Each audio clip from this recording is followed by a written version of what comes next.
Like I think Farcaster is great for launching products. There's no doubt about that in my mind that right now, like if you're building a new startup semi-related to crypto, you should be launching and focusing first and foremost on Farcaster because the quality of people there and the quality of like feedback you'll get on Farcaster is light years better than Twitter or Instagram.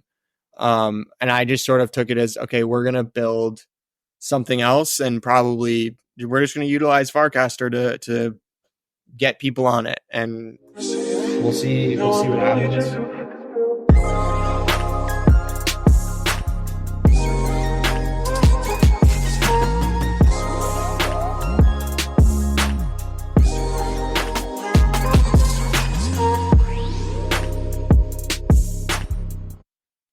GM, welcome back to another episode of Behind the Screen with Malhone, the podcast where we unravel stories, insights, and secrets from top-tier artists, our bid collectors, innovative builders shaping the digital frontier, better known as Web3. A little sick today, but I'm your host, Malhone, an avid crypto enthusiast that's been in the space since 2012, joined the NFT space in 2021, and never really left.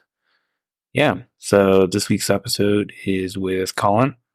He's a co-founder or founder of Warpshop, which is an on-chain. It's trying to bring basically your merch or e-commerce on-chain, and we talk a little bit about what does that mean and what's the difference between doing that versus just doing Shopify. Really interesting stuff. I think it's a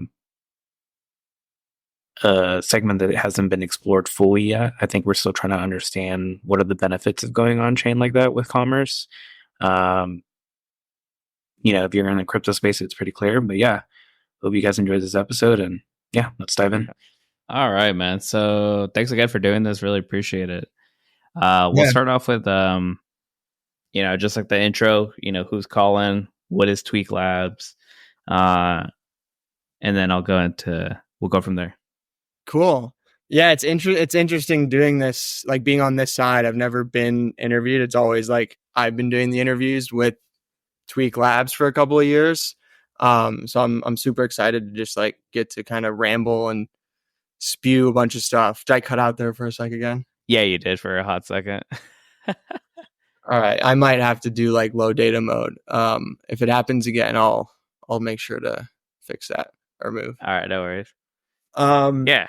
Yeah, but a little bit on me. I'd say I'm an avid builder. I've been in this space for 4 years, but it really started like I got into Bitcoin and crypto like 2015. Got a fake ID with Bitcoin, kind of like everybody else. Was buying on Binance when you like weren't really able to buy on Binance, so I had to set up a VPN, and it was all super sus. But like since then, I've been super into crypto and just the idea of this decentralized world, like kind of a new internet. So I've now been actively building in this space, like almost 4 years, and kind of got my start. I'd say I'm just like almost like an anxious builder. Like I'm driven to just create stuff and build new things. And a lot of times, sometimes I don't even know like why per se. It's just out of like anxiety to like want to do more, want to constantly be growing and learning and pushing. And like I've always sort of been like that. I was doing like TED Talks when I was in high school on Plato's allegory of the cave and like holograms and all this crazy stuff. And then in college, I went to USC. So I graduated 2 years ago in 2022. I studied data science and cognitive science, and then actually minored in blockchain development. So I was doing Solidity development, learned a whole course on Bitcoin alone. The teacher for that class was actually the founder of this startup called ETHSign, which is now like heavily funded, super cool concept. It's sort of like attestations on ETH. So I was lucky to be able to do like an actual formal education kind of thing in blockchain. I don't think many colleges really offer that. So it was, once I saw that, I was already doing NFTs and tweaks and just like messing around in the space. So I was like, oh shit, this is a new class, new course, new program, I jumped right in. And that's actually where I met like my current founder on Warpshop too, which we can like jump into later. But from there, I started Tweak Labs with a buddy of mine named Max Dresner, who's fine artist, super, super talented dude. And this painting or picture behind me is actually kind of what started Tweak Labs. Basically,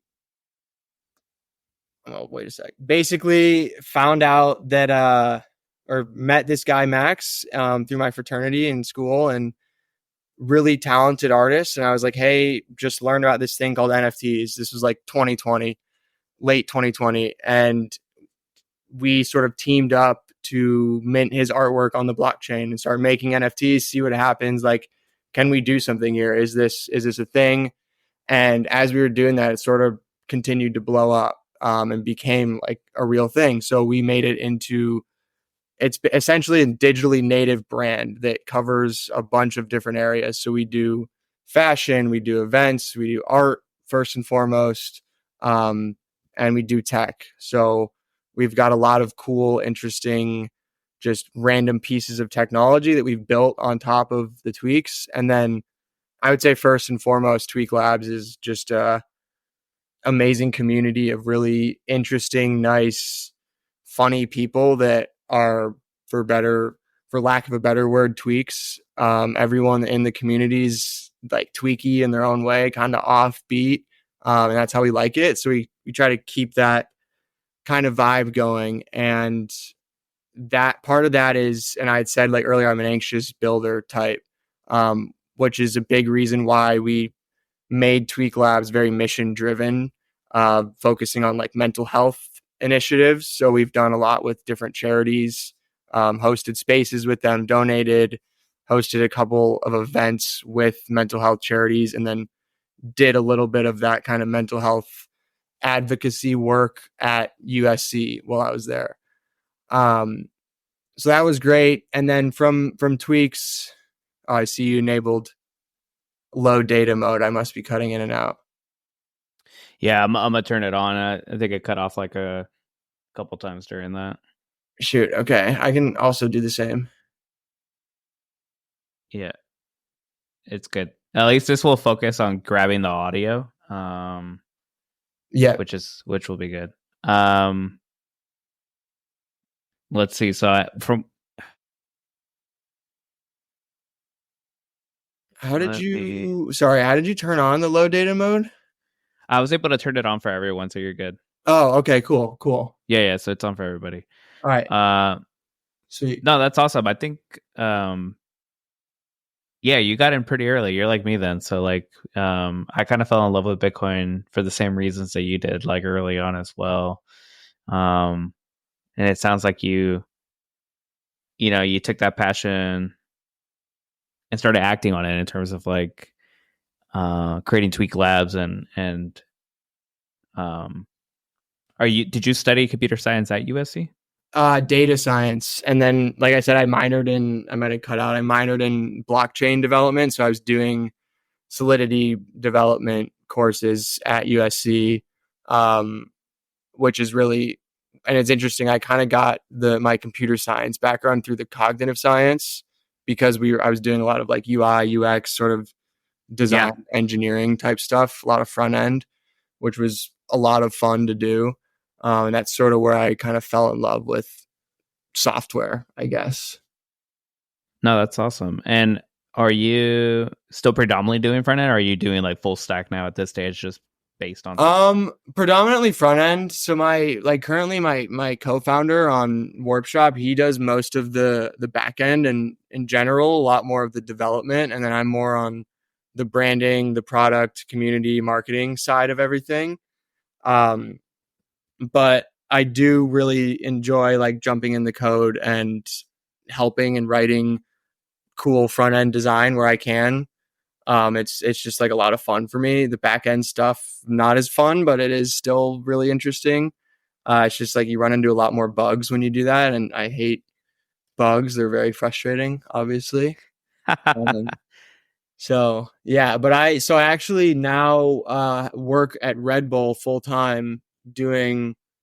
I build apps for the marketing team. So my team specifically, we're like on the IT side, and a lot of people don't really realize this, but Red Bull has a pretty big tech stack behind everything that they do. So we are in charge of building, managing, pitching, promoting internal applications to basically make the marketing team more efficient at Red Bull in whatever way we can. So I'm getting to kind of continue to Better cut. flex that sort of technical mindset at Red Bull, which is a lot of fun. Yeah. Yeah. We're definitely gonna talk about Rebel because I'm Yeah. a big fan of Rebel and what they do with the sports and really, like you said, like the tech, like they from the outside looking in, you know, they don't hold back when it comes to delivering the best experience to what it is they're working on. Yeah, for sure. We'll definitely, yeah, we can dive more into that a bit later for sure. But it's been like one of the coolest learning experiences, but not in the traditional way. I mean, just the brand around it is so strong, and like it seems like, oh, it's like a great brand because they do this and that. Like everything they do is super intentional. So learning kind of why and how they create these intentions around like marketing campaigns and everything down to like the design of the can is really interesting to learn about, and definitely plays a role a lot in like how I try to function with these different startups that I work on. Yeah, actually, let's dive into it, man. This part is actually what is interesting to me. I didn't know that you worked at Red Bull until I think I think you tweeted it actually after we had kind of linked up on that intro call. Yeah, Um, yeah. I saw that you tweeted about it. So yeah, so I guess like for those that you know this because you work there, but for the people that aren't familiar with Red Bull, just think that it's kind of like energy drinks. I think they've done a lot of crazy stuff with Formula One where like, they didn't just want to slap on their name on a Formula One team and call it a day. Like they ended up, acquiring a Formula One team and they wanted to win. They know that Yeah. the best marketing for their drinks is doing like this extreme marketing, I guess I would say, is kind of like the way to do it.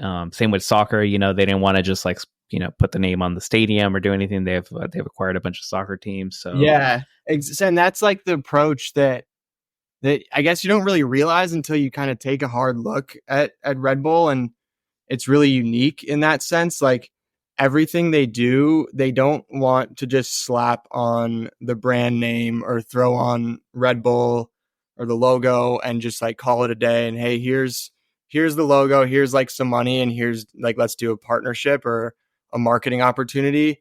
They really want to be um in on the ground floor and like creating the things from top to bottom. So with like F1, they've been doing it since the late 90s. I don't want to like speak wrong on this, but I think the late 90s they got into it like very very early and immediately decided to not just kind of sponsor a team like a lot of other companies in a similar space, like consumer packaged goods space, do. They decided, let's build out our own team, let's get our own drivers and really like kind of go from the ground up. And that's the approach that's taken with everything. Like you said, with the soccer team, I believe it's the New Jersey Red Bulls is like the soccer team, and they have their own soccer team. I don't think any other CPG company has their own soccer team where they actually have players. And even like with athletes, it's super cool. So the headquarters of Red Bull North America is in Santa Monica, which is where I'm at, and they have like one of the most advanced athletic performance facilities in the country, and they'll actually have the athletes kind of fly out and do like training programs at the Red Bull headquarters, which is like this like athletic facility is like right across the street from us. So we'll see athletes coming in and out all the time, like grabbing a coffee or grabbing lunch. And it's just great, the like partnerships they build. That's sort of been the biggest thing, is rather than just doing things like half-assed or trying to just do it for promotional sake, it's they want to create this like end-to-end experience that signifies like what the brand is all about, um, which is just really fun, and a lot of cool things like come out of that too. So it's been a journey for sure working for them. And the role that I have is marketing is such a big part of Red Bull. And obviously marketing now is very digitally focused. So they're always going to need new different applications to help assist them in their jobs. So I get to like kind of interface with all the different teams in marketing and sales and even like operations to help them just do their jobs better. So there's a lot of different marketing teams in Red Bull. There's like brand marketing team, um, sports marketing, culture marketing, which is like dance, music, art. Sports is pretty obvious. Brand is the entire brand. Um, and then they have like product marketing, which is the actual product itself. So every level of Red Bull is very intentional. And I try to kind of take that into everything that I do, is acting with every step you take is very intentional as you go. Yeah. So going off of that, is that some of the thing? Is that some of that culture? Is that how you try and approach things with like Tweak Labs or in your current roles, like, you know, as a builder? Yeah, definitely. It's taught me a lot, especially with the tweaks. Like I feel like the tweaks are a very strong brand. We have very strong imagery and designs and just kind of vision and mission that we stand for. Like just basically essentially being good people and spreading like this, for lack of a better word, gospel of decentralized technology and Web3. So everything that we do with the tweaks really try to make it super intentional. So we've hosted a couple of events ourselves. We haven't really done any sponsorship of events where we just pay a couple $100 or whatever and throw our logo on the flyer. We've done all the events that we've done have been like planned, produced, and hosted by Tweak Labs, and then we'll bring in sponsors or artists or whatever it might be. So the most recent one we did was with Stephen Ray at Brain Vomit, and it was a art gallery slash like DJ showcase where we brought in two local really awesome DJs and then had a bunch of art up, and it was sort of a all day, all afternoon into the late evening kind of event. And that was extremely intentional, even to like how we set up the space with having the art on the outside of the walls, benches in the middle. So you're kind of looking out at the art at all times. And then the DJ stand sort of right in the back center middle. Like it was all very intentional to kind of curate a vibe around what we're doing. And we actually have like another event that we're planning in August right now. That's more of a outdoor sunset set kind of event where we're bringing in a couple different like house music DJs and throwing a big outdoor event for a couple hours during sunset, just music, drinks, good vibes, people. And that'll be like thrown and hosted and planned and produced by Tweak Labs and myself kind of. So, and same with Warpshop. I mean, all the That's moves that awesome, we've man. made have The been very sunset one sounds really intentional, cool. and it's it's just the way that like I like to move. And I mean, a lot of times in this space it's like hard to move like that because things come at you so fast and things happen so fast that like you want to just pounce on every new um like hot topic of the day. Literally like by the day new things come out, and there are definitely great strategies where it's just like capitalize on each one of those moments. Like how can we form our marketing strategy, our building strategy around what's hot? And we definitely try to do that, but we do it in such a way that it doesn't deter from the brand. And this is both with like Tweaks and with Warpshop, and then even the other couple of projects I've worked on in the Web3 space as well. It's always tried to like lead with intention. Yeah, it's good, because I feel like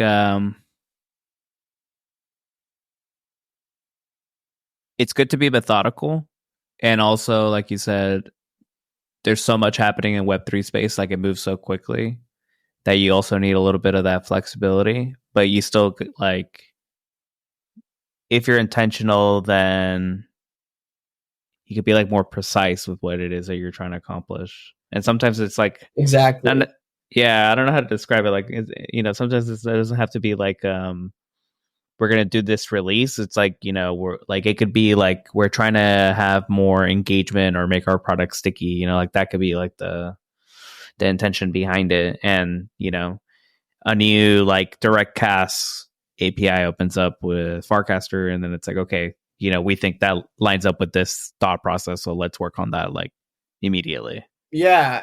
I mean, it's exactly what you're saying. It's like the intention isn't just shut everything else out and close your mind and like work in one lane without adjusting to what's going on around you, but it's building and having a set thing that you're reaching towards, and then as you're on this path, making sure to like leave open the opportunity for when new things do arise. Let's have space to be able to quickly implement it and add it to our suite of tools, or to the product, or to the brand, or the community, or the marketing strategy.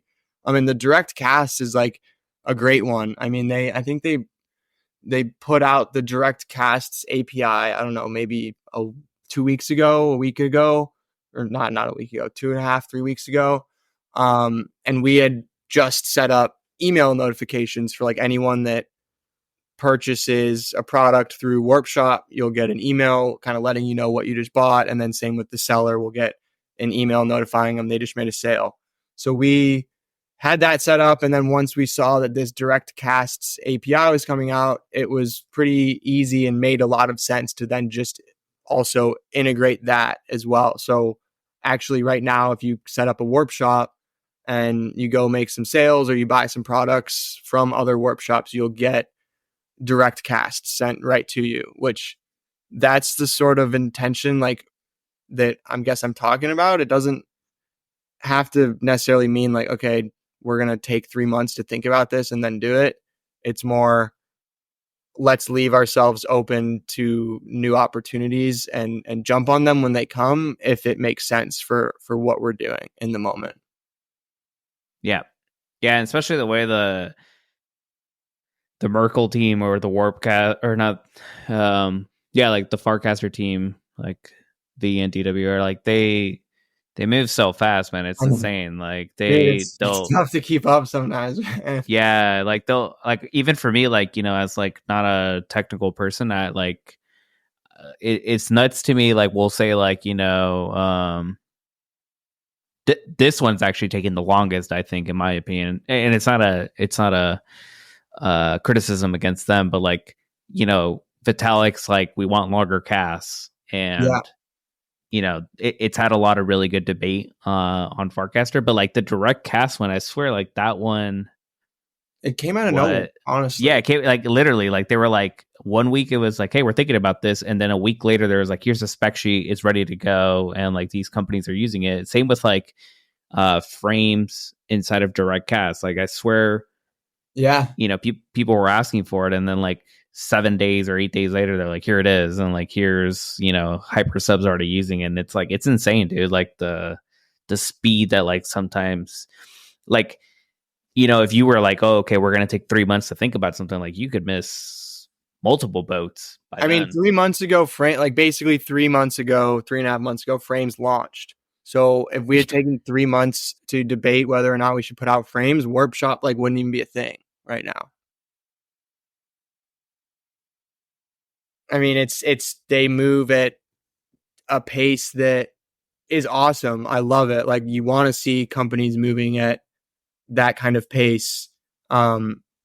and it's really just can you keep up? Can you build as fast as they can and integrate the things that they're doing into their product? And not everything that they put out is going to make sense right away to integrate. Like cast actions, really cool, awesome new kind of thing that potentially opens up a whole nother new like app store for actions on casts. But we didn't find an immediate implementation that made sense for us. So we kind of stayed in our own lane and like continued to build on the features that we were building out and are sort of ideating around how we can add some sort of cast action type apps to Warpshop. Yeah. Yeah, I feel like cast actions like are super underutilized. So like I have a Notion database of like frames and cast actions that I like. And it's obviously not very, it doesn't include everything in the under the world because there's so many out there. But my frames one is a lot bigger than my cast action ones. Like there's probably like less than 20 like really useful ones. I mean, I think like, and if you include automod, like automod has like 5, let's say, like if we just included it, made it just be 1 instead of 5 different actions, like it's a small list. Like the one that I use consistently is, for me as a content creator, I use Readwise to track content instead of bookmarks. Interesting. Okay. Yeah, so I use Readwise. This guy from LA actually, like, he was like, "Oh, I love Readwise. We don't have a cast action for it." Like, because I usually save it for tweets too, on top of my reading and everything else. So, like, if I see a good tweet that I want to put in my newsletter, I'll use the Readwise Twitter one. But I was missing that for Farcaster, and finally someone's like, "I'll do it." And then I was like, "Dude, I'll pay you whatever money you want just to make this thing a real thing." I'm curious. Do you think that cast actions are slept on right now? Do you think there's more implementations? Yeah, you do. Yeah, I think they're super slept on, to be honest. It's my observation. I think the one that's interesting too is Bot or Not got really good with his cast action. Like initially when Bot or Not came out, that's all it did. It was like not a bot or like basic caster. But then it started connecting into what's those guys that are doing that algorithm now? Like they're trying to like push for like their algorithm for the power badge. I think it's like, it's not Airstack. I think it's like Open Graph or something like that. But he connected it to that, and basically like now it does Bot or Not plus the level of type of caster you are. So like if you're like pro or like expert, based on their data, like it connects to it does it via API, and then it also like looks to see like where you cast more frequently. So it's like a more sophisticated cast action. But yeah, I would say they're super slept on. And you don't think that's with Airstack? Because I know Airstack has like the social score or the far. Yeah, it might be Airstack then. Yeah. It's using one of the open. It might be Airstack. I think you're right. It's using the social graph like score or whatever. But yeah, cast actions super underrated. Another question. While we're here, I might as well get some user feedback. What are your latest thoughts on frames in general? Because I know like I'm super bullish on frames. I think they're have a ton of unexplored implementations and a lot of really, really cool things that can be done. But I have been seeing, I guess, like FUD around frames where people are like, I even saw someone go so far as say, yeah, I muted all frames. If anyone mentions frames, I don't want to see it because they're all just like dumb, spammy frames. I'm curious, like, what are your thoughts around frames in their current state? I don't know if I would mute them. That's aggressive. I wish we could. Right? I wish we could mute. So, like, someone brought this up on Farcaster too. That was really interesting. It's like I want to follow the person, but if they're posting on, the FOMO channel, don't show it to me. Like overall, like this person's great, but when it comes to them posting their like builder frame, like the token farming stuff, Yes, yes. I can't blame people either, because I have benefited really well from Degen myself personally, and I do tip Degen as well, like the things that I like. So like I don't know, like Be Early, like one of these guys from Limon ETH or whatever. He's Oh from yeah. Italy. Yeah. He had like a frame that was like Be Early, and it's like a wait list. I really like that, and I was like, dude, I'm just gonna tip you my whole allowance. Like, that's freaking dope. Hell yeah. But there's people that are like, here's, I don't know, a picture of my toenail, like, and then people are like, here's 10,000 Degen, like I don't know, like that kind of stuff. I'm like, so I totally get where people are coming from. I wouldn't mute frames. I wouldn't FUD frames personally. I think frames I do have some gripes with them, where some of them are like for example, like paragraph. When I post my paragraph one, like my article, I feel like the space isn't being utilized nicely. So, like it's like a box. Let's say it's like 300 pixels by whatever. And like the text is like a quarter of it filled, and it's missing, like it doesn't support markdown either, so like you can't even see like the title, like bolding. I don't know, like it's a little janky still, I would say. Yeah, I agree. We need some nicer frames. For sure. That's exactly, like I was gonna say. I think people are annoyed with the low effort, low quality frames, where there's a lot of room now to, in my mind, and this is sort of going back to that intention thing, like it's a much better idea to spend a month or so building one really awesome frame and really honing in on the UI, the look, the design, the interaction, and release that, versus whipping out like 5-6 frames, like a frame every week basically, or day even, where it's just like they look like crap, and you get like minor engagement, you get minor, like very little people interacting with it, because it's just a low quality frame. And I mean, we're actually having probably this time next week, we're going to be releasing a new frame in collaboration with, I would say, Farcaster's favorite account right now. And it's been a couple weeks, at least a month and a half in the works. And I think it is going to be, in my opinion, it's going to be one of the best looking frames that's ever been released. And I'm super excited about that. So like, sort of trying new things with Warpshop too. Like, we don't want to just, remain stagnant and continue building when people aren't per se reacting to a certain thing. So that's why I like frames a lot, is like you can keep experimenting with these things. And if you do it in such a way that's like tasteful and high quality, even if it does flop and people do end up hating it, like they're not gonna, like they're still probably gonna tip you their degen or something, because you like it's clear when you put a lot of effort into something like that. Yeah, like going back to the Be Early example, like that was a really smooth frame, like flow, where it was like, or actually no, sorry, it wasn't even Be Early, it was strings. He was like promoting his strings like sign up. So like strings is going to be like a Farcaster client that like gives priority to threads. So it's going to make the threads experience a lot nicer. I'm sure you saw it too, same guy. But basically the thread sign up for it, it was kind of like problem, like solution, and then how to sign up. It was like a frame that, it was like 3 pages or whatever, maybe 4, I forgot now. And then at the end, it was like, the Be Early or the waitlist frame. And it was super nice, man. Like, I'm looking at it right now. I actually haven't, I haven't heard of this one. The strings one? Yeah, it's super nice, man. Same guy that did the Be Early one. But it was like, you could tell like exactly what you're saying. It was like good design, intentional, like good quality, like really pushing the limits on frames, I would say, like in what it's capable. And also like building it in a way where, like frames is like, it's building it with that in mind.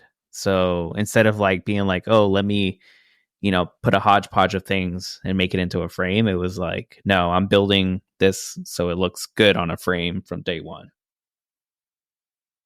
Nice. Okay, yeah, I'm looking into this. I've definitely I know about Limon. He's great. And I think I was actually looking into a little bit deeper, like the builder's garden thing. I really like that this whole idea of like a Web3 MVP studio that just ships products fast and sees what sticks. I think that's a super interesting thing, especially right now in such an early phase of Farcaster and like this social fi stuff. It's 1 week something might be the hottest thing ever, and then the next week it might not. People might hate it, and having the flexibility to like kind of ship what you think is going to hit is important. Yeah. I mean, that brings me kind of to, did you see I think his name is like Sloke, the Nook team? Dude, I was literally just going to ask you about that. Oh my god, I saw that last night and I was like, what the fuck? Like, are you like these guys were killing it, dude. They were absolutely killing it. Nook was awesome, and I was so surprised to see that. And they raised capital, I'm pretty sure, like less than a month ago. Like Farcon, they announced they raised a bunch of money, and I was really surprised to see that, honestly. And yeah, I was as well.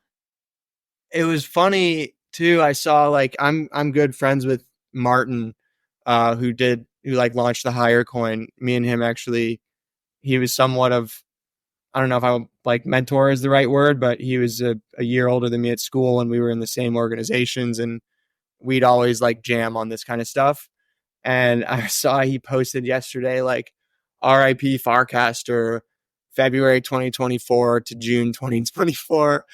And it kind of like went a little mini viral, and a lot of people were like, oh yeah, it's like the vibes are weird on the timeline. And like even Dan came out and like posted like, why build on Farcaster in June 2024, and had this whole list of things that why he believed you should keep building on it. And I mean, Nook's reason, I like researched into it a little bit more. Their reason behind deciding to shut down was they didn't want to have a dependency on Merkle. And basically we're saying like, if Merkle works and they do what they say they're going to do and acquire more users, then great, it works out. This dependency is an amazing thing. If it doesn't, then they just wasted a bunch of their time, and they were basically saying they don't want to wait around and find out. Yeah, and the VCs don't want to wait around and find out either. Crazy. What did you make of that? Like, what were your thoughts around that initially?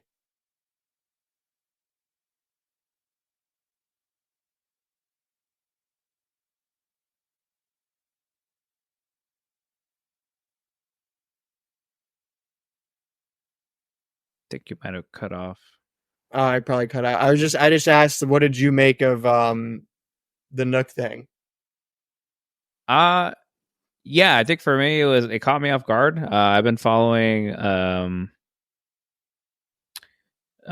Sloke, or however you say his name, but I've been following him when he built that Reddit client. I forget the name of it, but he built like a Reddit like client that was really nice.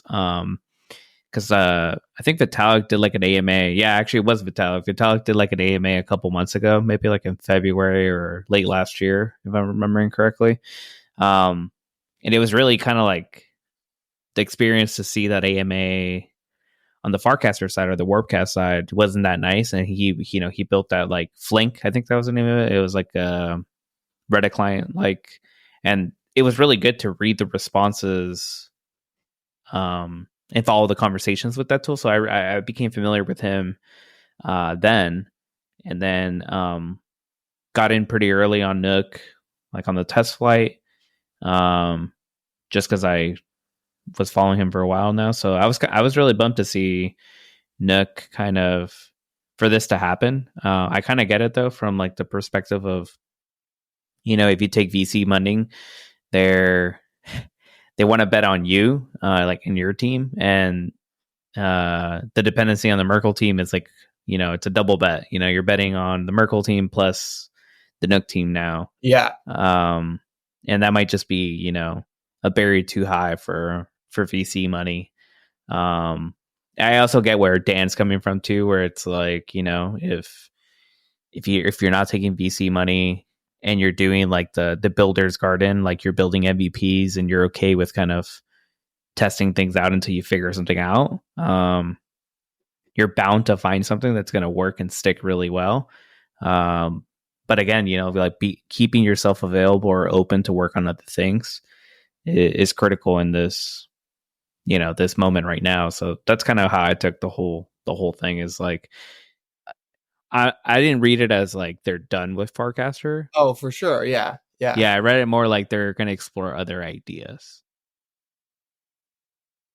Yeah, and I think that's, I mean, I respect it for sure. I think I'm definitely going to keep following along with whatever they shift to next and build out next. I really like the team a lot. And I took it as we're going to keep building, and they're probably going to, I think Farcaster is great for launching products. There's no doubt about that in my mind, that right now, like if you're building a new startup semi-related to crypto, you should be launching and focusing first and foremost on Farcaster, because the quality of people there and the quality of like feedback you'll get on Farcaster is light years better than Twitter or Instagram. And I just sort of took it as, okay, we're going to build something else, and probably we're just going to utilize Farcaster to get people on it, and we'll see what happens. All right, let's take a quick break. Hope you're enjoying this episode. This episode was made possible with the support of my premium subscribers: SeattleDog.eth, MacVinals.eth, KO.eth, OG.eth, Lucrece, Johan, Young Weekend, Tobos.eth. New subscribers PG and Inceptionally, thanks again for your support. If you would like to receive exclusive drops, access to token-gated content, exclusive art, make sure to subscribe to my Hypersub. I'll have a link below. And also make sure to check out my Telegram channel, where we talk about whole things, the podcast, and all the content from Onchain Aliens. All right, let's get back to it. Yeah, I did want to ask you something that maybe it's a little more morbid, but something I've thought about as well. So obviously, I think there's a skill and a takeaway that we can all learn from. It's not like Nook wasn't working or failing. Like, it's not like it flopped. Like, people were using it, people liked it, clearly from like the messages. So I respect that they were able to do that analysis and pull the plug. And something that I've actually, that I kind of wanted to ask you, because I've been thinking about it as well, is, so I've been doing this content thing now for like 2 years. And I've been trying to figure out in my head, like, what is the thought process, or how do you like determine when it's time to pull the plug on something, because we only have like a finite amount of hours. And I know you do too, because you actually are still working at Red Bull, and I'm the same as you. Like, I work in, technical operations, and product management is kind of like a weird way to say what my title is in real life. It's funny because I know exactly what that means.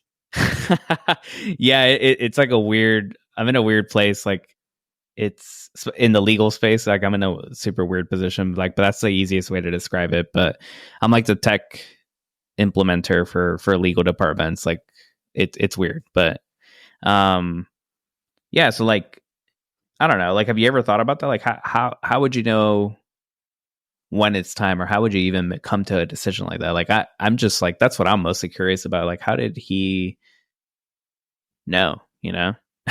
Yeah. Can you repeat like what team were you referencing? Were you referencing Nook? I think you cut out for like just a second right at the beginning of the question. Yeah. So like, like Nook, they clearly like they sat down. And it's not like they had a completely failing product where like no one's using it and no one likes it. Like, it's clearly like there were some legs to it, but they still decided to like, pull the plug. So And I respect that, because that, like, I feel like there's a skill in sometimes moving away from things, instead of like letting it die or continuing, just Yeah, no, I mean, this is a great question. Yeah, it's like morbid, but it's hitting on all the right things, I think, because, and especially in this, I've actually talked a lot about this, especially in this space, things move so fast that sometimes you launch a product or a company that goes out of style, or it was actually just kind of a hype thing that maybe doesn't make a whole lot more sense right now.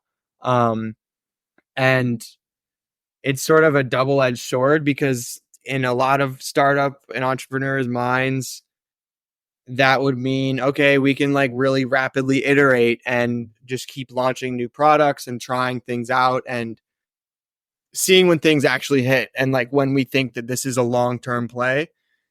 But it's interesting, because in this space, like when you do that, you're sometimes will be seen as like a grifter or someone that is disingenuously building. And I think it's, obviously there are a lot of grifters, and there's a lot of people that are just launching shit just to like make a quick buck. It's pretty easy to kind of tell the difference. But there are a lot of people that launch things that don't work out, and then they get like labeled as such, because everyone in this space seems to think that if you launch something, you have to stick with it forever and continue building it forever. And if you don't, then you're a scammer and you just took people's money and dipped, when in actuality it probably was shut down because of some sort of internal conflict, or there was some data that they found that didn't add up. Maybe the payments and the expenses that the company had was greater than like any sort of potential profit. So it's just such a tough question as to like, when do you pull the plug? Um, and I've dealt with this before. I've worked on, so when I graduated USC, I continued, instead of like going and trying to, get a job and whatever, I was like, all right, I'm going to take my hand and try this startup thing full time. I'll give it at least a year and see how it goes. And like held myself to that. So I was working on basically three projects. The tweaks I was continuing to work on, just sort of building out the community. And then I also joined two other teams, an animation studio, and then a historical NFT project, that both really amazing people building them, really awesome teams, very qualified, great ideas behind both of them. But they were both launched in like the depths of a bear market to an audience that no one gave a shit about animation or gave a shit about historical artifacts in that moment. Um, and they fell flat. And it was a tough decision, like sitting down with pretty much like both of those teams pretty much. And at some point being like, all right, guys, like it's time to pull the plug, or it's time to move on, or shift and pivot ideas and what we're doing. And I really think it's when you get to a point where Nook is like a really interesting example, because they weren't going poorly in any sense. Like it was going well. It seemed like they were gaining users. Um, but I think it's really when it gets to a point when you've tried a few different things and the data just keeps showing you that something with this general idea or direction or product that you're building just isn't hitting. And maybe the sentiment is shifted in such a way that you're actually able to see the future, or think you see the future a bit more clearly, and say, okay, I got caught up in this moment of like crazy hype around, I don't know, cast actions, and this isn't the future that I thought it was going to be. And you see that in a new light. And that's, I guess, when I think you need to pull the plug. Typically it's like, and with these two projects I was working on, it was like we had tried genuinely every angle that we could to do. They're both NFT projects, pretty much, both very different. And we had tried almost every angle as to like how can we get people to care about what we're building and get people's eyes on it. I mean, one of the projects, actually both the projects, we built out like full complete mini games where you stake your NFTs and then you go like play with them and you battle or whatever. And you can build all this great product and tech, but if you don't have people that care about it or that want to use it, then it doesn't matter. And I think that's where you need to get to a hard realization that no matter what features you add on to your product, people don't care. And that's sort of the moment I think when you figure out like, okay, I need to move on. And for Nook, I guess it must have been like something where they just didn't think they probably hit what they thought was the top of the users they could pull in from Warpcast. And they realized, all right, we now have like pretty much as many users as we can get from the current market. How do we get more users? And that's on Merkle to bring in more users into Farcaster. And that's a really hard thing to rely on another product team entirely to bring in your users when you can do the hard work and get users on your own in a completely different way. I mean, crypto's already super hard to build in. Adding a dependency where you don't think there's a strong future for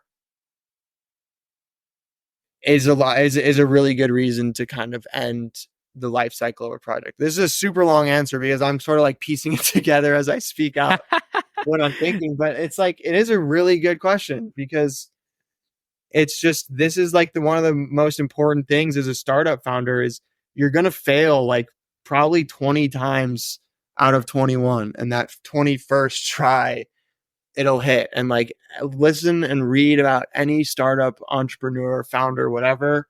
They'll tell you that they tried a million things and all of them were just terrible failures. And then this one thing they hit and it launched and it was received well and the growth wasn't stagnant. I think that's a huge thing is like when growth plateaus, that's when you need to kind of have those conversations as well.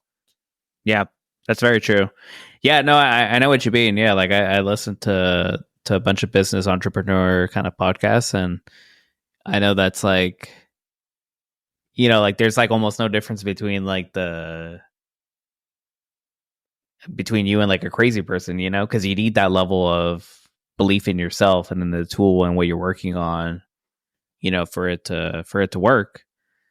But it's also like, you know, you can't keep spending and spinning your wheels on something if it's not going to succeed. You know, you just got to keep iterating through things. So yeah, it's just it just caught me off guard. So, but like immediately I was like, damn. I was like, well, you know, I applied it to myself. I was like, well, then how will I know when I got to that point, if I ever got to that point? Yeah, and I honestly I think that we're gonna see a couple other people in the next couple of weeks that shift their serious companies back into a side project or something like that, where it's like, all right, yeah, these guys kind of opened up a new thought process in me, and not me specifically, but in this hypothetical person. And now I think we need to rethink our strategy. Is this actually a full blown company that can really become a massive thing, or is it just a fun, neat little idea? And yeah, I mean, it's a struggle. I'll be honest. Like, I mean, sometimes like Warpshop, I think is amazing, and I'm so excited for everything that is lying in front of us with the future. But we have had those conversations of how do we break this dependency of being so reliant on Farcaster and so reliant on another team. And our sort of solution for that is like one, expanding Onchain, and two, expanding like our offerings. So allowing not just shops in a frame, but other kind of out of the box solutions. And I think like that be early thing is a great example. Like a very simple frame builder for like a waitlist tool is another great tool. Can that be a full-blown company by itself? Probably not. But add that to a suite of 20 other tools. Now you have this really powerful creator stack where I can pull all these different strings when I have a new product launch, and I can get a wait list going, and I can post about it through an article that's done through like Paragraph, and I can then sell the early passes through a frame and like mix all of these things together. It becomes a real valuable thing.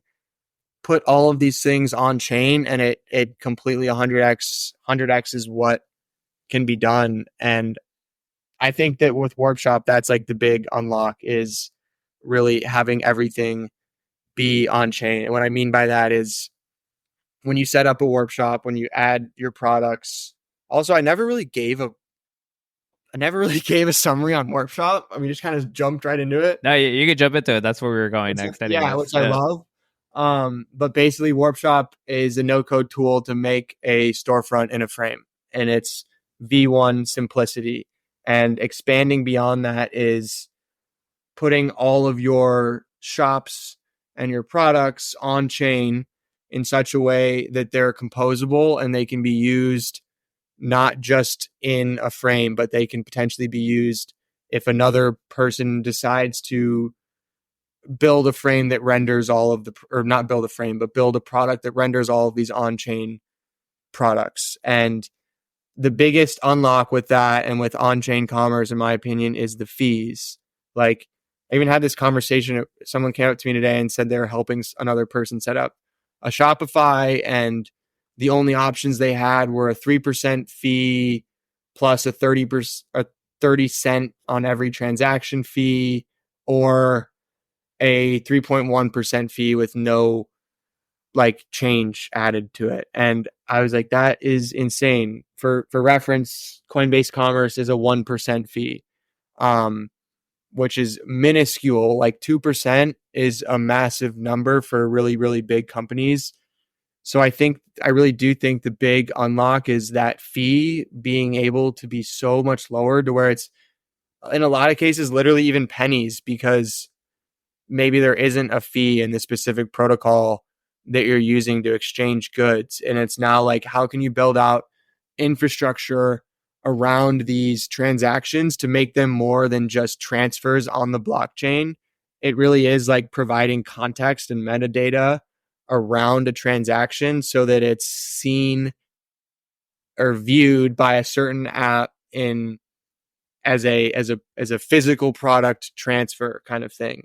I don't know if that like fully makes sense, but it's essentially putting all of this, your product information, the sizes, the colors, the styles, whatever it might be, as metadata on chain, and even going so far as abstracting away the physical address entry, so that in a trustless way, when someone purchases your product on chain, and they have to enter their address, that is done on chain, but the physical address is hidden and completely abstracted away from the ETH address or the Solana address or whatever it might be. And I think that's like a really huge unlock, because it really lowers the fees. And then it also puts all of this data in a public forum that others can now get a lot more of an understanding and feedback on like what people are actually buying.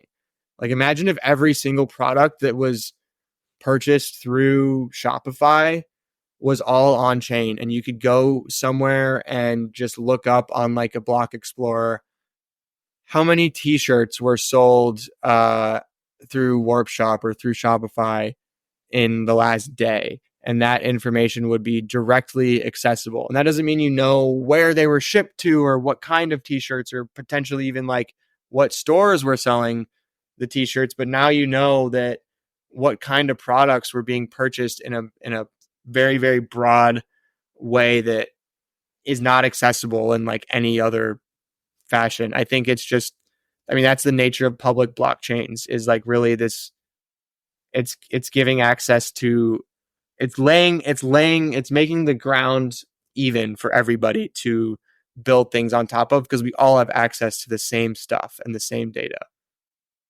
Sorry, that was a really long explanation, but I hope that makes a little sense. No, it does. Yeah, yeah. And like even for me, you know, like it's so funny because like even like, you know, like this podcast, like I posted now on Chain, and it's like, well, why would you do that? Because, you know, you already have it on Apple Podcasts, you already have it, you know, in all these places. I already get analytics. You know, why would you do this?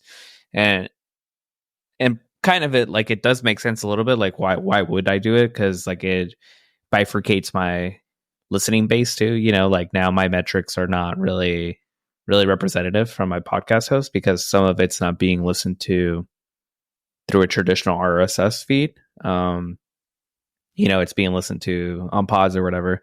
But like you said, like it's really interesting. Like I'm able to see now who, like, I'll give you an example. So for example, I used to do a Zeely board. I think you know what Zeely is, but it's kind of like a quest board. So I would have like a quest for, you know, who's reading my weekly newsletter. And pretty much like the main goal was to track engagement, really, or like loyal fans is kind of what I was after, you know?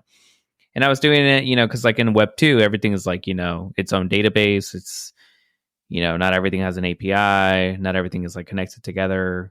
You could do it, you know, like if you were rich, you could probably like hodgepodge it all together. Like, or if you were very technical, you could build something like that.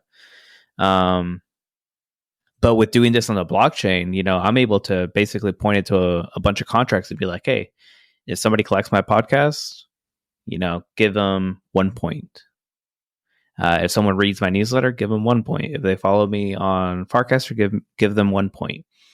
And then you're able to very quickly see, like, okay, these are all the people that are, you know, like the fans, like the people that are digesting my stuff, you know. And you know, with what you're saying with like Warpshop, you know, if I wanted to make a, you know, Genesis capsule on like t-shirts or something, you know, before it would be like just an email, and now it's like a wallet. So it's all your wallet. So I could see like, okay, this person, I'm able to better follow the life cycle of a customer or a person, you know, like the journey as they go through the funnel deeper and deeper, you know. It's like it's like a product manager's like wet dream, basically, in terms of like data. Totally, that's such a good way to put it. What do you see as the top of the funnel in terms of wallet interactions? Like I'd say like the top of the funnel right now for comparison is a view on Instagram. Like one impression on Instagram is the very top of the funnel. What do you think the top of the funnel is for wallets? For wallets, I would say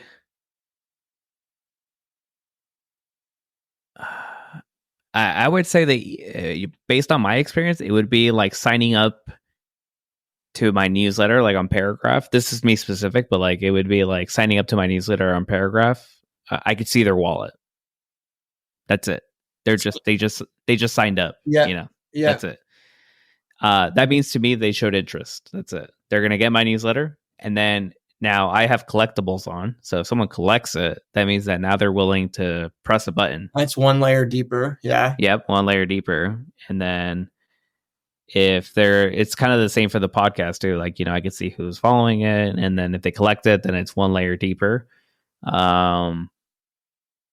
But it's nuts. Like, you know, I never really thought about building like a base token or a token.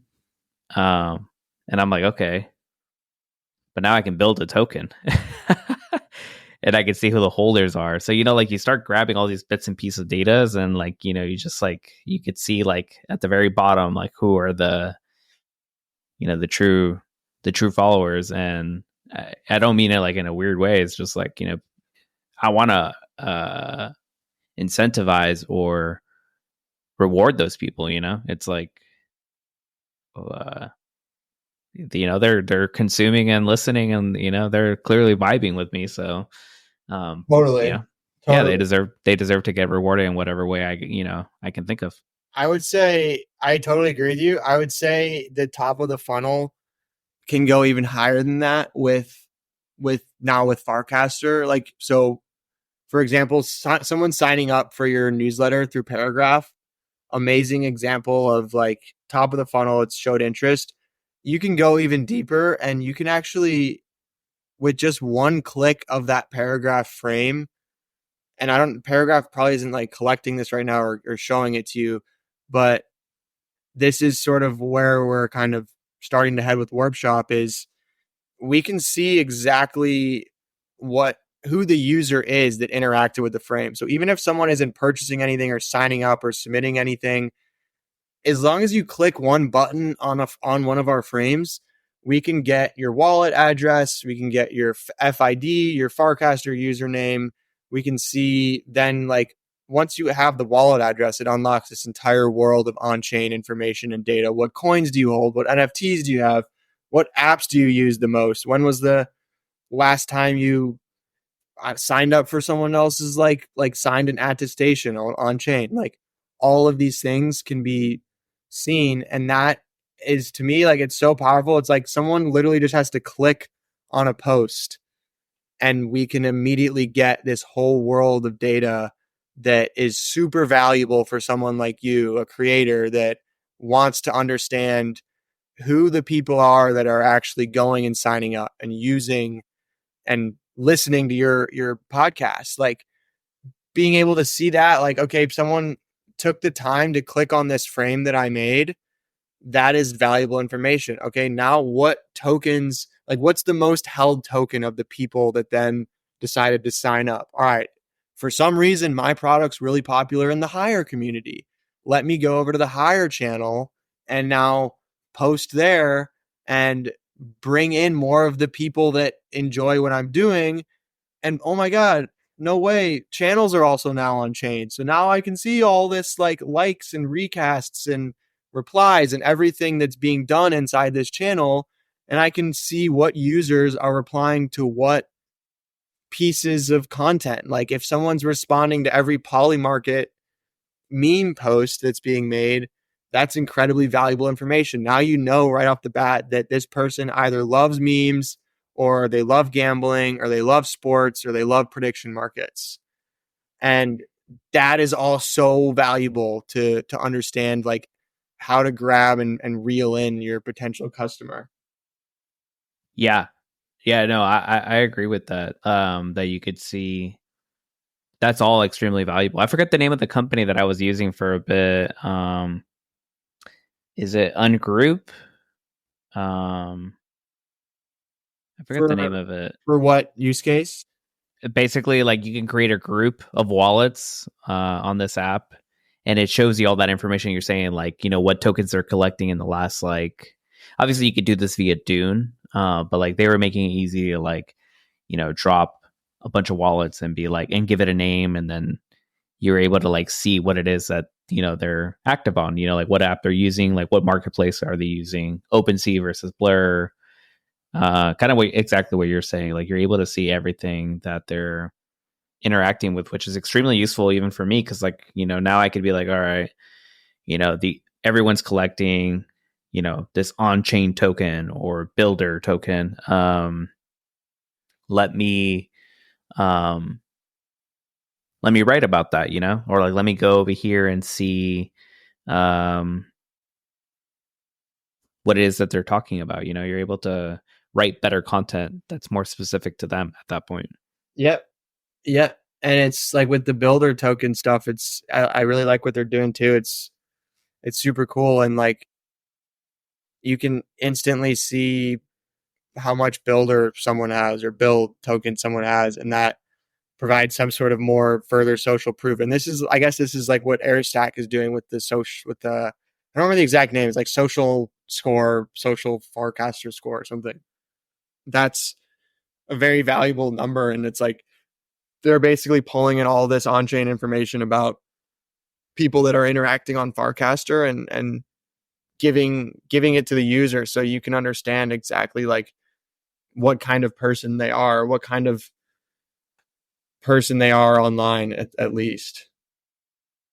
Yeah, no, 100%, man. I wanted to ask you about, I think you kind of touched a little bit on it. So on what makes you bullish on Warpshop. So like something that crossed my mind, a little bit, like why would you want some of this data on chain? And you can tell me if I'm kind of going in the right direction a little bit too. So I was thinking about it in the sense of like, for example, there's this new Lego set that's coming out that's the Deku Tree from the Ocarina of Time. I mean, I think it's in other games as well, but I'm thinking of Ocarina of Time. So it's basically this like, it's like the first challenge in Ocarina of Time. It's Zelda. Yep. Looks badass. If it was on chain, I can now see everyone that owned this or bought this. And I can now quickly create like a Lego channel for adults, and then I can invite these people to be like, hey, join my channel, like we could talk about it, like adults that play Legos.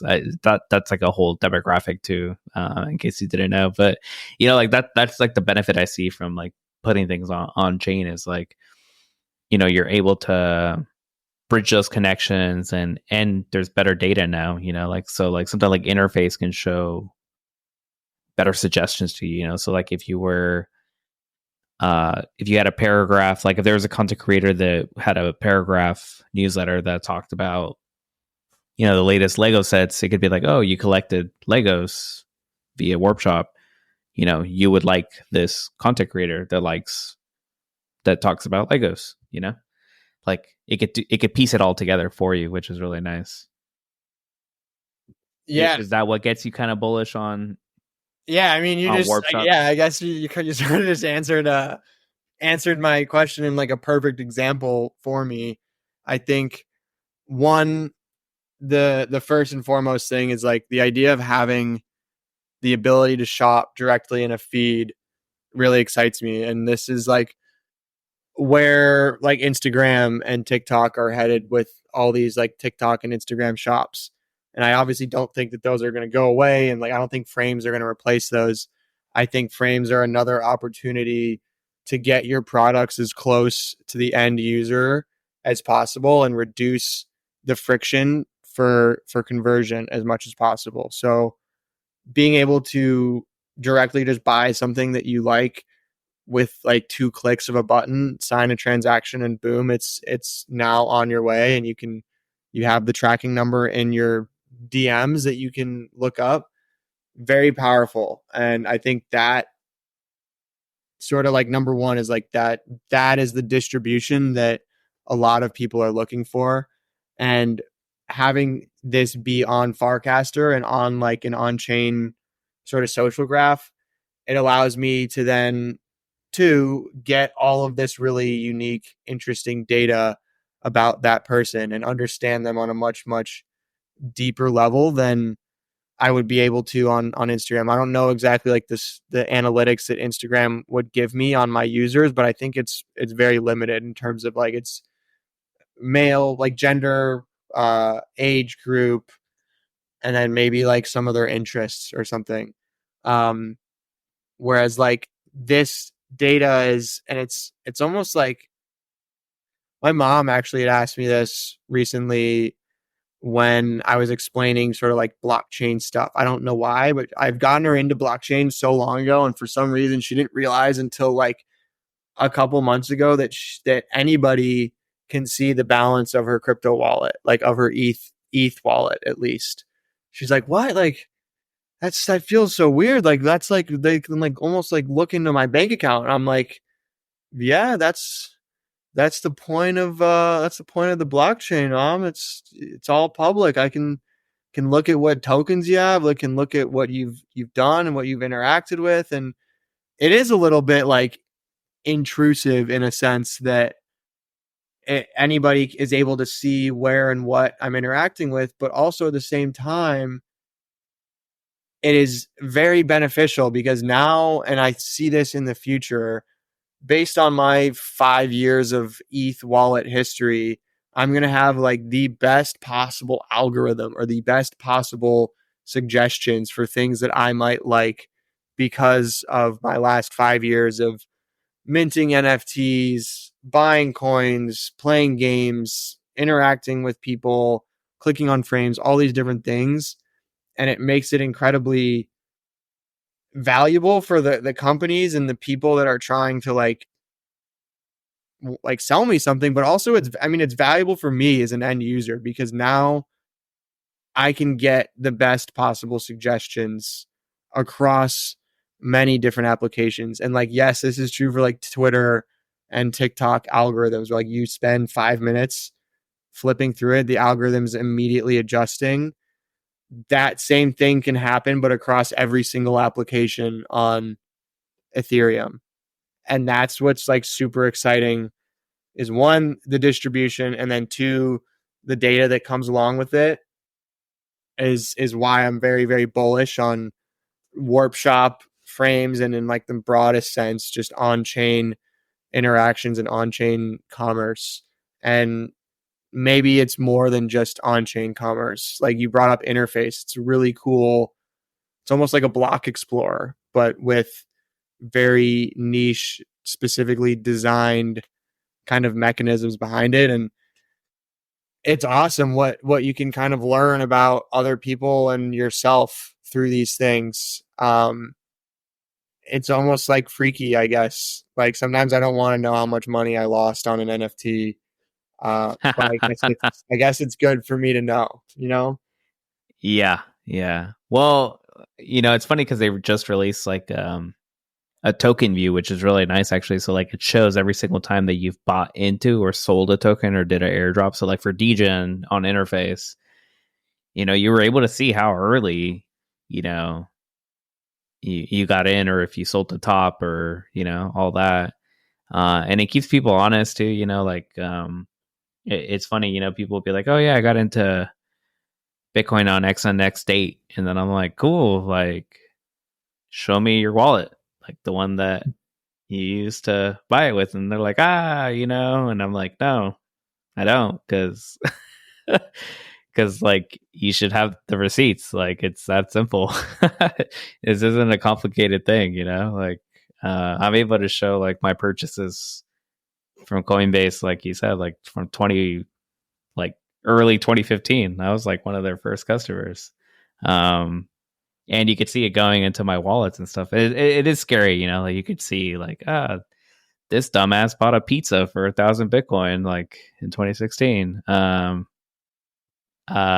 it is nice in that regard, but I will also say why that's also why I'm like for privacy coins too a little bit. Like I think I think we do need a little bit of privacy coins as well, but that's also why the government doesn't want them.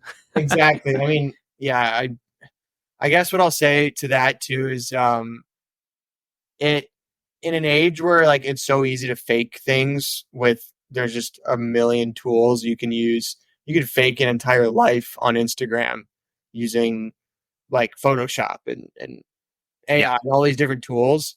In an age where that is so easy, the radical transparency of the blockchain is kind of needed and really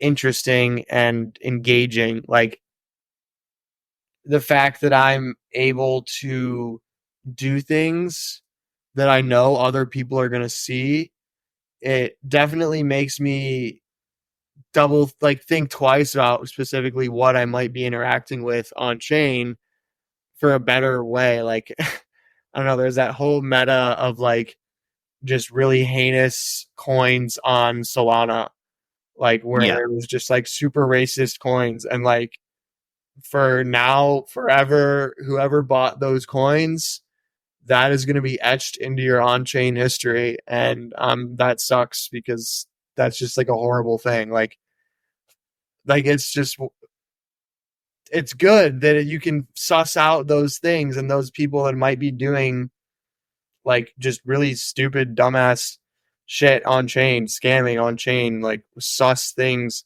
on chain, and it sort of makes you wise up about your own interactions that other people can see. So Yeah, I mean, we had some YouTube. I'm not gonna say names, but we had some YouTube content creators, where it's very easy to see, like, they loaded up on a certain coin, and then they made a big YouTube video about it, and then they dumped it on everyone, on the pump. It's very easy to see yeah, people do that, exactly. and shame on me once or twice, at that point, if they do, if you know this and they do it to you a bunch of times, then you're kind of being willfully ignorant. But it's all trackable, like you said. You can, and it's not that hard. People could like spin up a wallet, another wallet, and all that. But like people are smart, so yeah. What I wanted to ask you, let's see. Something also that I had a question on Warpshop too. So I know that you guys are connected to Shopify. So if I wanted to spin up a Warpshop, does that mean, are you paying for the Shopify subscription version as well and Warpshop, or is it the free one? So currently Warpshop is 100% free for everybody. There's actually like zero monetization on Warpshop at the moment. And we're doing that right now mostly to just get as much user feedback so we can build a product that people actually would want to pay for. So you can add your Shopify and like put in your products and then start selling through Warpshop, and it's no extra cost to you. You still are going to be paying the Shopify fee and like the subscription fee. And then also, if you elect to have people check out with Shopify, I think they charge like a 3% fee as well. So right now, there's no extra cost. We're also using Coinbase Commerce, which is a 1% transaction fee, so much lower transaction fee. So we actually like heavily encourage people to use the Coinbase Commerce versus Shopify.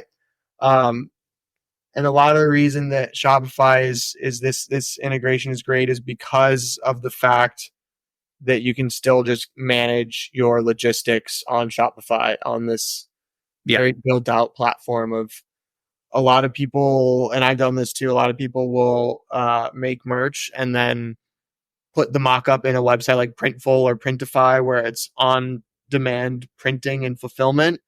You don't even need to touch the product. So, and you hook that up directly through the Shopify. So like you could theoretically string together these kind of tools. And ideally we want to just directly like integrate with a Printful or Printify where you can directly fulfill your products through Warpshop that then goes through a Printful. Basically, you can add Printful to your Shopify, add Warpshop to your Shopify, and then now you have a frame that people can purchase through your frame, and then you see those orders come in through your Shopify, and then you click fulfill, boom, you within a couple of clicks you just sold some product and it's being created and shipped to your customer. Yeah, that makes sense. And Shopify is super powerful. So does that mean then, essentially, like, let's say if I had a Warpshop that was selling a sweatshirt, is there also maybe like not an NFT, but like the transaction is saved to the blockchain, right? So someone could hypothetically be like, look up all the sweatshirts I've sold. Yeah. So it's right now it's done through Coinbase Commerce, and like so if you basically as the admin you can say I want people to only purchase through a Shopify checkout. That's totally off chain. It's done with like credit, like whatever payment method. Yeah, that's done with them. Okay. Yeah. Whereas Coinbase Commerce, that is fully on chain, and we've actually kind of hacked together like really strong analytics around all of that. Coinbase Commerce is great, but they don't have the best tracking and APIs and like understanding of kind of when people are abandoning their checkout, when they're actually completing a checkout. We have a whole admin panel now where you can see when someone goes in and purchases a product through Coinbase Commerce, you can see their wallet. You can see you get their physical address so that you can ship the product out. You get their Farcaster name, and you can even see like abandoned checkouts. So you can see, oh, there was 300 checkouts that were abandoned out of the 500 total. So I sold 200 shirts. How can I get that conversion rate higher so there's less abandonment in the checkout process? So that is all, yes, on chain. I don't know exactly how you would like look that up in a block explorer. But through like, since we have your Coinbase Commerce API key, since we have that, we're able to kind of pull all that information for you and then just display it to you. Got it. Yeah. Okay. That makes sense. I know what you're saying now. Yeah. I was just trying to figure out, like, wrap my head around it in terms of like, like how it fits. I've used Coinbase Commerce before. Yeah. Like kind of how it fits with the blockchain to then do like discoverability later on, But yeah, if you have, like you said, the API key, I mean, you have the unique identifier, so you're able to grab everything associated with it after that. So, yep.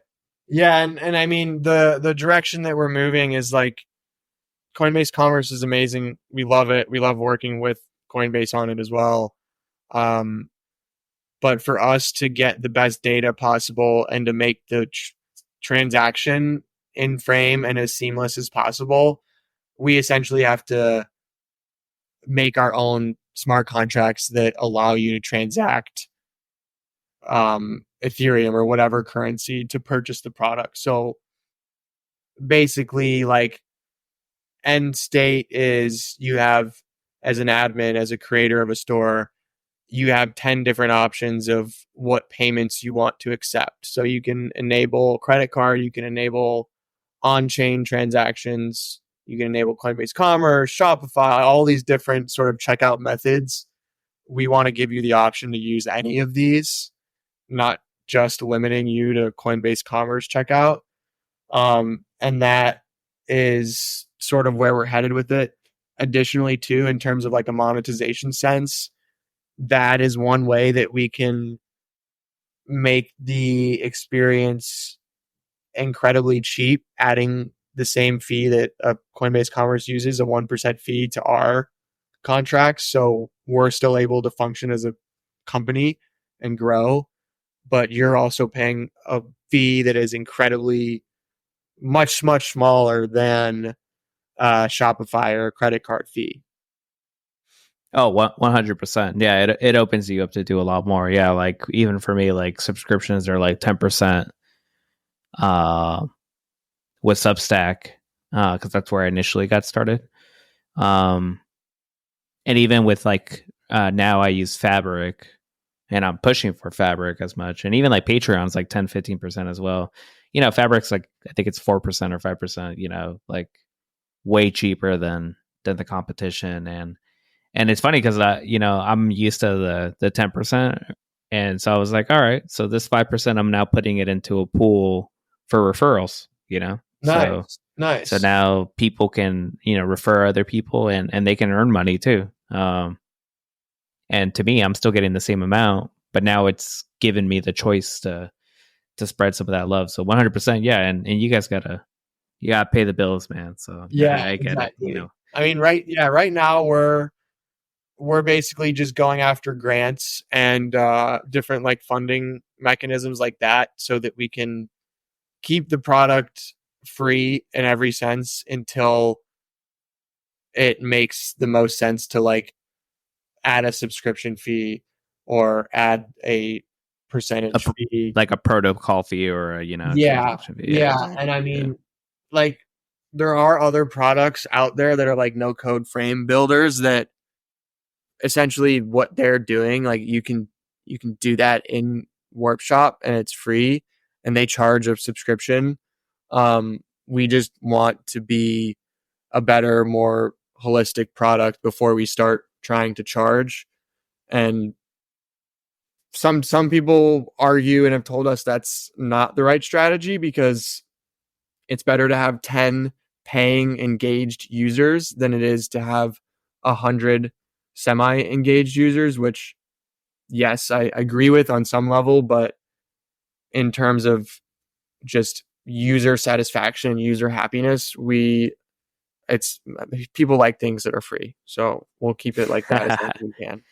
Yeah, well, you also could do like something kind of like if you use like Descents, I think that was like the name of Decent or whatever. Descents, yeah. So they let you kind of like pay like with degen, or and it takes care of the swap on the back end. Like the end user is paying with their preferred method of payment. So like if I only have degen, but the creator only wants base, I don't have to like swap or bridge. Like it's doing that for me on the back end, and I'm sure it's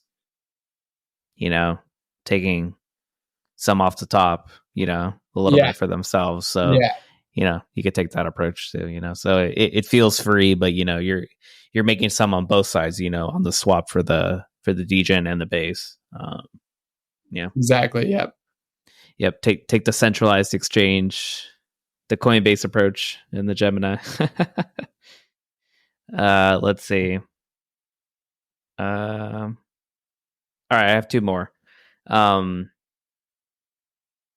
So other than Shopify, I know me and you have talked about this. Are you looking to do like Gumroad or like supporting digital products as well? So for example, like I have a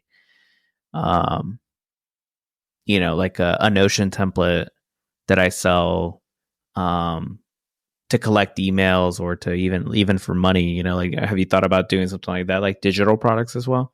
Yep, 100%. Yeah, we want to integrate with Gumroad as well if we're able to. Sometimes these services don't really want you to like integrate with them because for whatever reason. But yes, we do want to enable digital products like a Notion template or a course or a Figma template or whatever that might be. And Gumroad is obviously sort of the most popular way or most popular thing to use to sell these digital products. So that's sort of first step. And then on top of that, enabling NFT sales as well. And that would probably be through integrating with a protocol like Zora, for example. So being able to mint or purchase NFTs through a frame that are minted on Zora, stuff like that. And yes, so yeah, that's definitely part of the roadmap. Right now, we want to perfect the physical product side of it, where from end to end, it's the best possible experience to be purchasing physical products through a Warpshop. That means fulfillment, the best notifications, the analytics, the whole shebang that Shopify is offering, and more with this on-chain information. And then we'll expand into digital products and NFTs. Makes sense. Yeah. And Shopify has,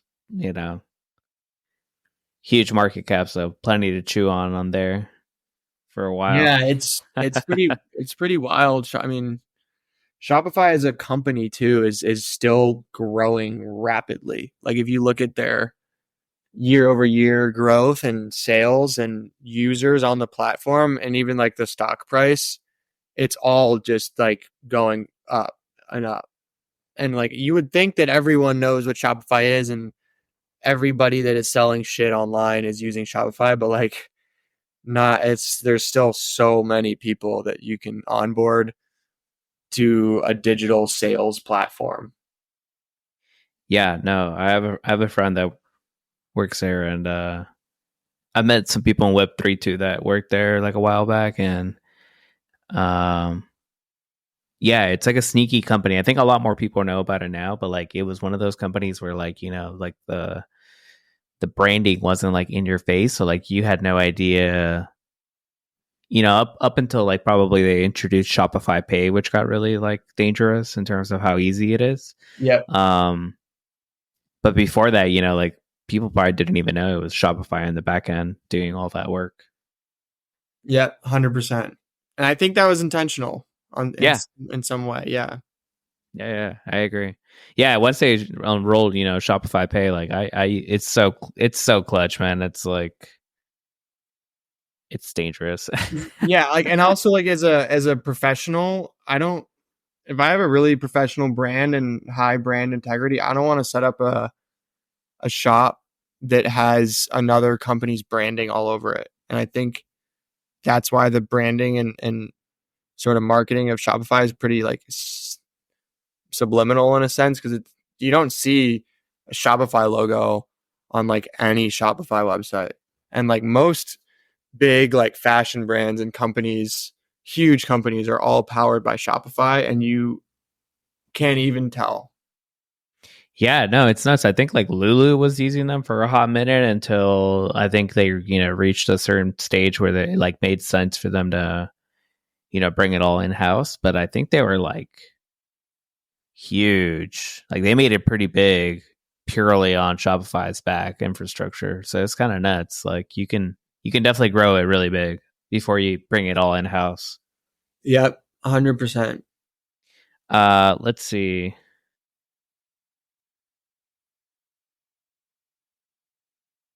Yeah,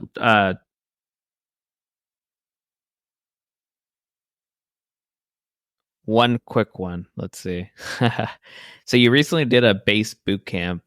Wanted Yeah, to kind of know what that is and what that was like, and if you would recommend it to others. yeah, it was great. Basically what it is, and it's all public, so you can go take the base boot camp right now if you want. It's essentially an online course where they have a bunch of different lessons that are spread out, and they teach you from the very beginnings of writing smart contracts on base to the most complex interactions that you can do. And this boot camp was essentially like you apply, and I talked with the guy that was leading the program and just kind of told him my background and whatnot. And you get in, it was a cohort of, I want to say like 20 to 25 people. And it was very hands off, but I had the resources if I needed them at any point. So there was a full like calendar and sort of course load that you go through, follow the calendar of like, this week you should do this and you should do these exercises. And if you need help, there's office hours at this time. We also had a mentor, which was great to be able to just kind of bounce things off if there's a bug that you need to quickly, like it's just one little thing and you want to check in on it, you can pop in and ask your mentor for some help. So I highly recommend, like, if anyone's wanting to get on uh, Solidity development, I think Base is like the most accessible place to do that right now. And the resources they have with this Base bootcamp are great. And you can do it all by yourself. I mean, to be honest, I didn't really even use the office hours that much. I kind of just went to like hang out and see other people that were building. I didn't ever really go in with too specific of questions because you kind of follow the course and can figure it out in a general sense as you go. Um, so yeah, it was a great experience, self-driven. I had access to some really awesome people. And then at the end, the final day of uh, the boot camp, we had like a demo day sort of thing, and Jesse came and spoke to us for a little bit. That was super cool. I also just got today, I saw in my wallet, I got the NFT that like signifies I completed the course or whatever, which was cool. So I recommend it. There's no reason not to, especially if you have time and you want to learn how to develop on-chain products. Like, go ahead and do it. I think the link is literally like base.org/camp. Yeah, Yeah. I'll have to check it out. Yeah. Yeah, I saw that. It looked really interesting to me. It was cool. I mean, they walk you through literally everything, and the directions are great. It's very clear. It's easy to understand. And like, having done a lot of this Solidity development through the courses that I took, they taught it in like a way that is very, very good. Like, it's the exact kind of structure and course load and path that you should follow when you're developing on chain. It's almost like the same thing as what we did in my courses, just abridged version. It's much not as in depth because obviously it's not a whole fucking college course, but it's almost there, you know. Yeah. That's awesome, man. Like that.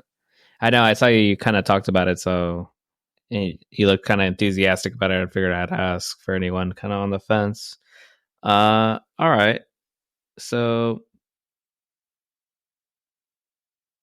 I don't know if you know this actually, but I tend to ask people at the end because we've been going at it now for an hour and 45. Is I initially got started with this whole concept of like, you know, quick bites for like the newsletter. So, you know, it's like tapas. So I went with the word pinchos, which is Basque for tapas, essentially. So it's a Spanish word. So I initially got started with the newsletter. That was the name of it. It's like pinchos, a little too sophisticated, highbrow. So I changed the name.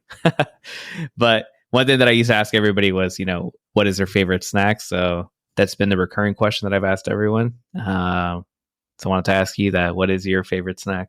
My favorite snack, I gotta go with snack. This is a good one.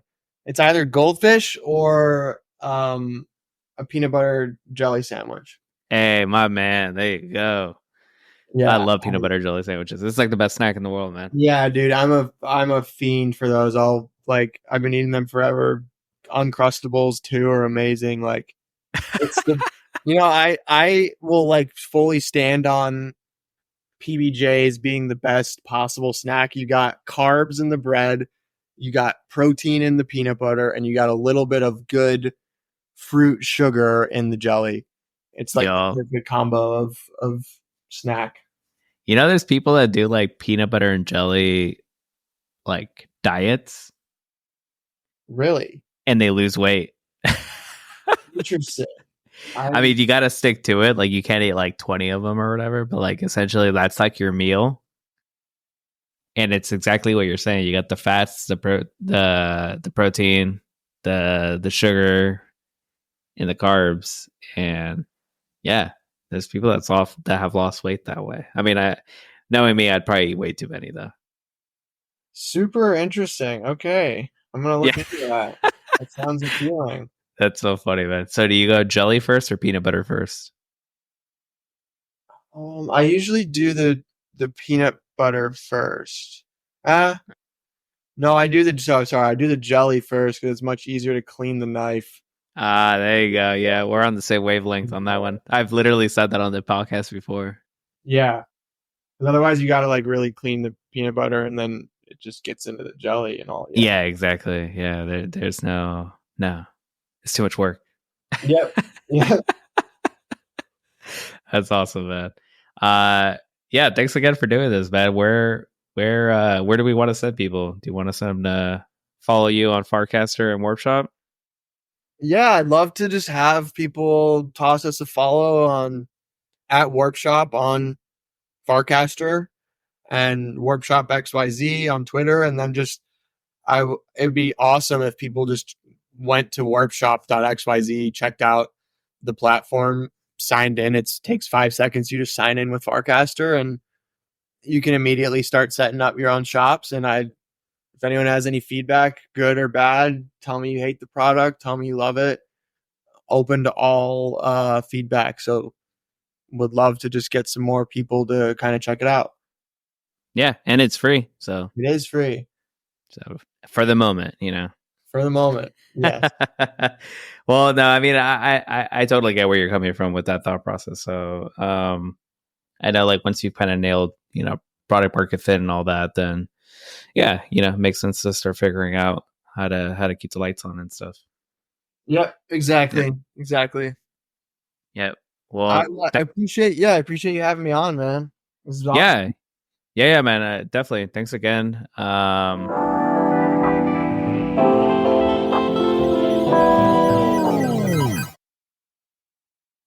All right, welcome back. this week's Cast Off. And for those that don't know, Cast Off is a segment where I want to hear from you, the audience. This episode's Cast Off question is, what do you think about bringing your e-commerce brand on chain? Do you find that to be beneficial, or do you just think sticking as like Web 2 still makes sense?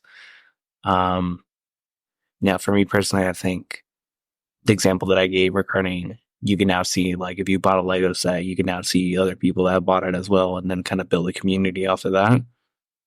It's very powerful, in my opinion. So I'm pretty bullish on it. Yeah. So if you're hearing this message, you've listened to the entire episode. I appreciate you for making it to the end. If you're listening on pods, make sure to collect this episode. And if you're not listening on pods, make sure to subscribe. From your favorite app that you listen to, so you get notified when new episodes drop. Please leave a review on Apple Podcasts or Spotify. Share this with your friends or anyone that might be interested in the topic. And also feel free to let me know any topics or people that you'd like me to cover. You can get in touch with me via text in the show notes. SMS rates apply. You could join the Telegram channel, say what's up, and also make recommendations there. Yeah. See you next episode. Peace.